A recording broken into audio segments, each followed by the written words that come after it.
Many believe Iran's military capabilities have been crippled. But what's the reality? They still have a monster lurking in their bunkers. A recent U.S. intelligence report states that thousands of drones and half of Iran's missile launchers remain intact, without a single scratch. Why is this statement from the enemy so significant? Because it signals that the escalation has only just begun. We'll uncover the secrets of Iran's military hardware that's striking fear into the world, from cheap yet deadly kamikaze drones to hypersonic missiles undetectable by radar. And make sure you watch until the very end, because in the final segment, we'll reveal the worst-case scenario, one far more terrifying than mere gunfire.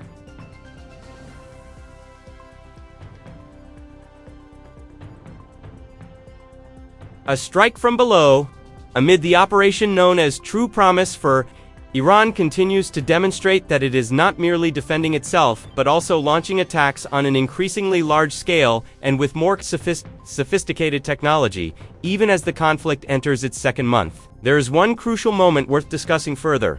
During the mission to rescue an F-15 pilot downed by an Iranian attack, the situation turned into a nightmare. Support aircraft such as the HC-130, J-Combat King II, HH-60 Pavehawk, and A-10 Warthog were also lost.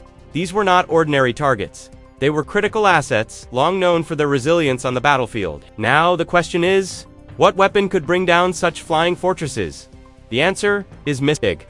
This Iranian-made portable air defense system is specifically designed to counter low-flying aircraft, helicopters, and drones.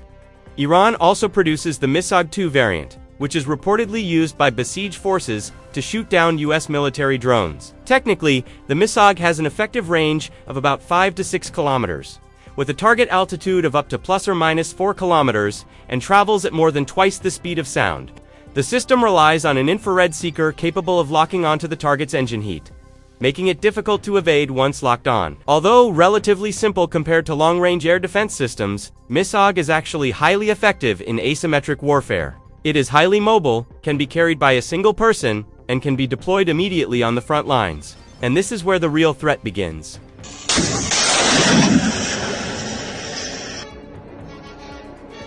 A deadly barrage of missiles. The missiles that had been held in reserve were finally launched in the third week of the war, and immediately changed the game. The Sage Gill to this is a two-stage solid-fuel intermediate-range ballistic missile with a range of approximately 2,000 kilometers and capable of carrying a warhead weighing up to 700 kilograms. This means that nearly the entire territory of Israel is within its range. The Sage Gill is even nicknamed the Dancing Missile due to its unpredictable flight path. Designed to penetrate layered defense systems, this missile is launched from mobile platforms that can move quickly before being detected by satellites. Its latest variant boasts higher accuracy and extreme re-entry speeds, making it even harder to intercept. One of the most significant attacks occurred in early April, when the missile reportedly struck a chemical facility in Be'er Sheva. And this is just one type of missile. The next threat is actually coming from a quieter direction.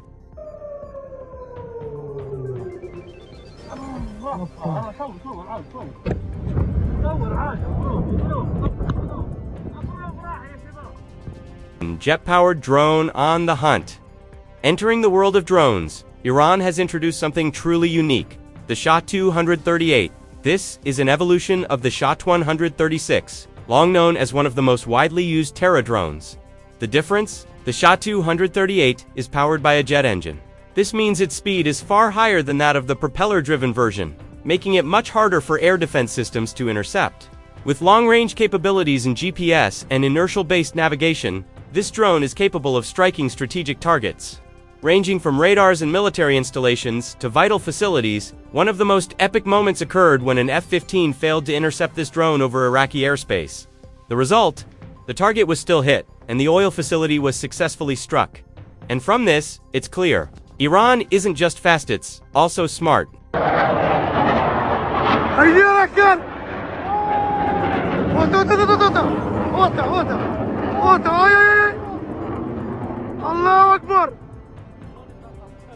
Uncompromising precision. For the first time, the Islamic Revolutionary Guard Corps deployed the Hajj-Qasem, a solid-fuel ballistic missile from the Fateh family.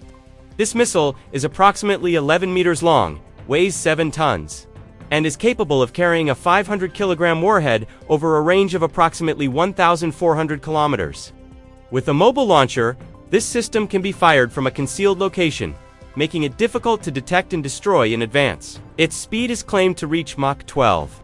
Coupled with maneuverability in the terminal phase, a combination specifically designed to evade interception. Most dangerously, this missile is equipped with an infrared electro-optical seeker, enabling high accuracy without relying on GPS and remaining effective even in the face of electronic jamming. This is not merely a missile, it is an attack that locks onto its target. Deadly, rapid strike. In an operation targeting U.S. military bases in Erbil, the Islamic Revolutionary Guard Corps deployed the FA-360. This tactical ballistic missile is specifically designed for close-range precision strikes. Using solid fuel and satellite guidance, the FA-360 enables rapid launches with a high degree of accuracy against military targets. Launched from a mobile truck platform, this missile can be fired within minutes and then immediately relocated. This shoot-and-run pattern makes it extremely difficult to track, let alone destroy, before the next launch. With these characteristics, the FA-360 has become a crucial element in Iran's rapid attack strategy, striking targets with precision before the enemy can react. And this isn't even the fastest. The next threat will surpass conventional speed limits.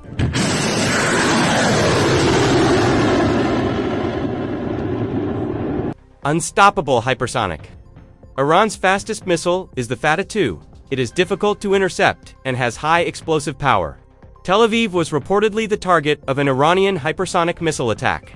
Strongly suspected to be the Fateh-2, many analysts call this a game-changer in the ongoing conflict. The Fateh-2 employs the hypersonic glide vehicle concept. After being launched to high altitude, its warhead does not immediately follow a standard ballistic trajectory but instead glides through the atmosphere at hypersonic speeds while executing sharp maneuvers toward the target. This is what makes it so dangerous.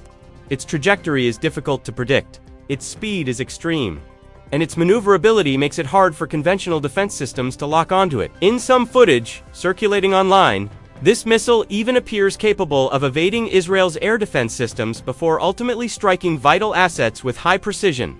If this capability is truly fully operational, then this is not merely a new threat, but the beginning of a major shift in how modern warfare is conducted.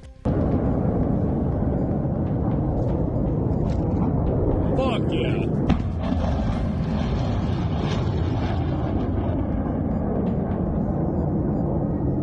The war behind the scenes. Behind the increasing accuracy of Iran's attacks lies a strong suspicion of external intelligence support. Reports suggest that Russia is believed to have provided satellite imagery data, including a list of strategic energy infrastructure targets in Israel.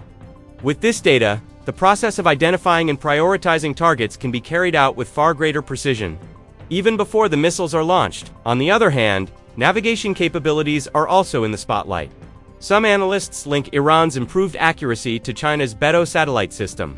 This system provides more stable guidance and is not dependent on GPS, allowing missiles like the Fateh-2 and Khaibar-Shikan to remain accurate even amid electronic jamming. This combination of satellite intelligence and precision navigation creates a far more effective attack pattern.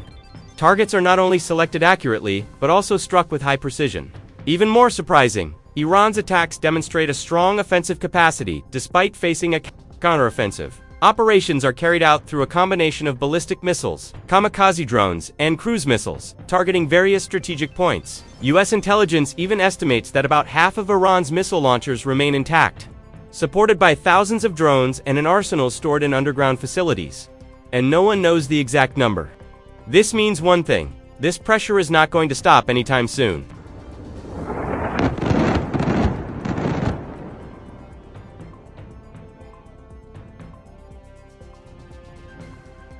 Escalation on the horizon. The impact of this conflict is becoming increasingly evident. Casualties on the U.S. and Israeli sides continue to rise among both military personnel and civilians as the intensity of the attacks escalates. At the same time, stockpiles of both offensive and defensive missiles are reportedly becoming critically low. The rate of consumption on the battlefield far exceeds production and restocking capabilities. Most concerning of all, Israel's interception rate is said to have dropped drastically. From around 95% in early March, it now stands at only about 54%. This is no small figure. Iran's strategy of launching attacks in stages has proven effective, not only striking targets, but also depleting the enemy's interceptors while preserving its own stockpiles. And at this point, the threat is growing. The weakening of air defenses opens the door to larger-scale attacks and fuels concerns about regional escalation. The question now is, who will be dragged into this next